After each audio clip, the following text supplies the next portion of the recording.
Dans cette vidéo, vous allez apprendre les notions de base de la technologie blockchain et pourquoi elle peut renforcer la confiance dans la tenue des registres et les transactions financières. Bienvenue sur la chaîne de Technoboss Lady. Si c'est votre première fois ici, bien vouloir vous abonner et cliquer sur la cloche de notification pour ne rien rater de nos contenus. La blockchain est un système d'enregistrement d'informations de manière à rendre difficile, voire impossible, la modification, le piratage ou la fraude dans le système. Une blockchain est principalement un registre numérique de transactions qui est dupliqué et distribué sur l'ensemble de son réseau de systèmes informatiques. Chaque bloc de la chaîne contient un certain nombre de transactions et chaque fois qu'une nouvelle transaction se produit sur la blockchain, un relevé de cette opération est ajouté au registre de chaque participant. La base de données décentralisée gérée par plusieurs participants est connue sous le nom de Distributed Ledger Technology, DLT, c'est-à-dire technologie du registre distribué ou registre partagé. La blockchain est un type de DLT dans lequel les transactions sont enregistrées avec une signature cryptographique immuable appelée hachage. Cela signifie que si l'on venait à changer un bloc sur une chaîne donnée, il serait immédiatement évident que le bloc a été touché. Pour corrompre un système de la blockchain, les pirates vont devoir changer chaque bloc de la chaîne sur toutes ses versions distribuées. Les blockchains telles que Bitcoin, Ethereum et Cardano se développent constamment et continuellement à mesure que des blocs sont ajoutés à la chaîne, ce qui renforce considérablement la sécurité du registre. Alors, pourquoi y a-t-il autant de battages médiatiques autour de la technologie de la blockchain ? Il y a eu de nombreuses tentatives visant à créer la monnaie numérique dans le passé, mais elles ont toujours échoué. Le principal défi a toujours été la question de confiance. Si par exemple quelqu'un crée une nouvelle monnaie appelée X $, comment peut-on être sûr que ce dernier ne prendra pas 1 million de X $ pour lui-même ou qu'il ne détournera pas nos X $? Bitcoin a été conçu pour résoudre ce problème en utilisant un type de base de données spécifique appelé blockchain. Pour la plupart des bases de données normales telles qu'une base de données SQL, c'est-à-dire Structured Query Language, il y a une personne responsable de la gestion de la base de données et cette dernière a la capacité de modifier les entrées. Par exemple, se donner 1 million de X $. La blockchain est différente car son contrôle ne repose pas sur une seule personne, mais elle est collectivement gérée par les personnes qui l'utilisent. De plus, les bitcoins, par exemple, ne peuvent pas être falsifiés, piratés ou doublement dépensés.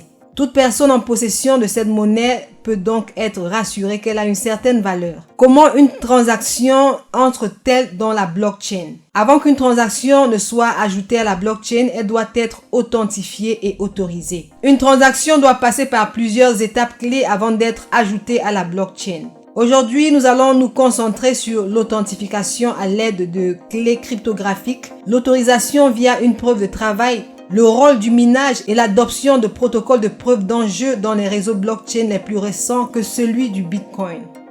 Authentification. À l'origine, la blockchain avait été créée pour fonctionner sans autorité centrale, c'est-à-dire sans l'intervention de la banque ou tout autre régulateur contrôlant les opérations, tout en assurant l'authentification des transactions. Cela se fait à l'aide des clés cryptographiques, c'est-à-dire une série de données comme un mot de passe par exemple, qui identifie l'utilisateur et donne accès à son compte ou portefeuille de valeurs sur le système. Chaque utilisateur a sa propre clé privée et une clé publique. Leur utilisation crée une identité numérique sécurisée permettant d'identifier l'utilisateur via des signatures numériques et de déverrouiller la transaction qu'il souhaite effectuer. Autorisation. Une fois la transaction convenue entre les utilisateurs, elle doit être approuvée ou autorisée avant d'être ajoutée à un bloc de la chaîne. Pour une blockchain publique, la décision d'ajouter une transaction à la chaîne est prise par consensus. Cela signifie que la majorité des nœuds ou ordinateurs du réseau doivent accepter que la transaction est valide. Les personnes qui possèdent les ordinateurs du réseau reçoivent des récompenses en vérifiant les transactions. Ce processus est connu sous le nom de preuve de travail. Et comment fonctionne la preuve de travail? La preuve de travail exige que les personnes qui possèdent les ordinateurs du réseau résolvent un problème mathématique complexe pour pouvoir ajouter un bloc à la chaîne. Et cela s'appelle le minage et les mineurs sont généralement récompensés pour leur travail en crypto-monnaie. Mais le minage n'est pas facile. Le problème mathématique ne peut être résolu que par l'approche essai et erreur et les chances de trouver la solution sont extrêmement minimes. Le minage nécessite une puissance de calcul importante qui utilise des quantités considérables d'énergie.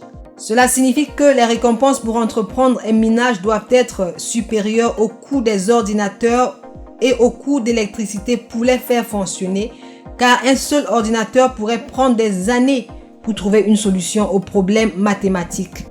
Puissance de minage. Le Cambridge Electricity Consumption Index estime que le réseau de minage du Bitcoin consomme près de 70 TWh d'électricité par an, ce qui en fait le 4e plus gros consommateur d'électricité par pays, bien évidemment entre guillemets. À titre de comparaison, l'Irlande, classée 68e, utilise un peu plus d'un tiers de la consommation de Bitcoin, soit 25 TWh, et l'Autriche, 42e, consomme 64,6 TWh d'électricité par an selon les données compilées en 2016 par la CIA. La preuve de travail présente un problème. Pour créer des économies d'échelle, les mineurs mettent souvent leurs ressources en commun via des sociétés qui agrègent un grand groupe de mineurs. Ces mineurs se partagent ensuite les récompenses et les frais offerts par le réseau blockchain. Plus la blockchain se développe, plus les ordinateurs rejoignent le réseau essayant de résoudre le problème, plus le problème devient difficile et le réseau s'agrandit, distribuant théoriquement davantage la chaîne et rendant ainsi le sabotage ou piratage de plus en plus difficile. Dans la pratique cependant, la puissance du minage est alors concentrée entre les mains de quelques poules de minage. Ces grandes organisations disposent d'une grande puissance de calcul et électrique nécessaire pour maintenir et développer un réseau blockchain basé sur la validation par preuve de travail. Les réseaux blockchain les plus récents ont adopté des protocoles de consensus de validation par preuve d'enjeu. La preuve d'enjeu ou preuve de participation ou preuve d'intérêt, en anglais Proof of Stake ou POS, est une méthode par laquelle une chaîne de blocs d'une crypto-monnaie vise à atteindre un consensus distribué. La preuve d'enjeu demande à l'utilisateur de prouver qu'il possède une certaine quantité de crypto-monnaie, c'est-à-dire sa participation dans la crypto-monnaie, pour prétendre à pouvoir valider des blocs supplémentaires dans la chaîne de blocs et de pouvoir toucher une récompense s'il y en a une à l'addition de ces blocs. Cela permet d'économiser des ressources car aucun minage n'est requis. De plus, les technologies blockchain ont connu une évolution considérable et utilisent des contrats intelligents qui exécutent automatiquement les transactions lorsque certaines conditions sont remplies. Nous allons nous arrêter ici pour aujourd'hui. Rendez-vous avec une prochaine vidéo où vous aurez d'amples informations sur la blockchain. Si ce n'est pas encore le cas, bien vouloir vous abonner à cette chaîne et appuyer sur la cloche de notification pour ne rien rater de nos contenus.